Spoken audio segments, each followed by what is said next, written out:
Saviez-vous comment marche un disque dur et un SSD?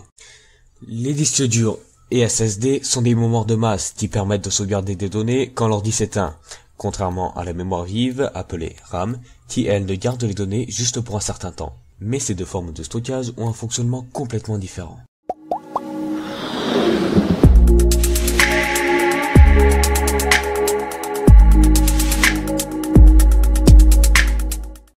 Les disques durs sont beaucoup plus utilisés que les SSD. Le principe des disques durs est très simple. C'est des plateaux rigides en rotation qui sont constitués d'un disque en aluminium, en verre ou en céramique, avec la face du plateau qui est recouverte de couches magnétiques sur laquelle est stocké des données, bien sûr en code binaire, c'est-à-dire composé que de 0 et de 1. Par exemple, un fichier MP3 sera noté comme ça, avec une tête de lecture, et suivant le courant qui la traverse, elle modifie le champ magnétique local pour écrire un code binaire, et pour lire un fichier, c'est la même opération, mais dans l'autre sens.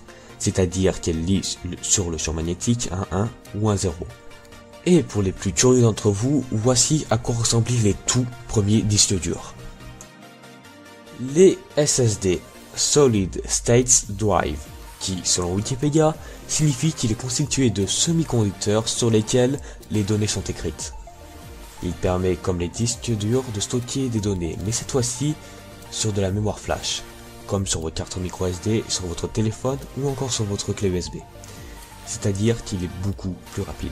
Un exemple, vous installez Windows sur votre disque dur, il faudra plus ou moins 2 minutes pour que Windows se lance, si le disque dur est neuf. Contrairement au SSD qui lui aura lancé Windows avant que l'écran n'ait eu le temps de s'allumer. Seagate annonce un SSD avec une vitesse pouvant atteindre les 10 gigasecondes pour mars 2016, ce qui est absolument énorme. Voilà, maintenant vous savez toutes les bases à savoir sur les disques durs et SSD.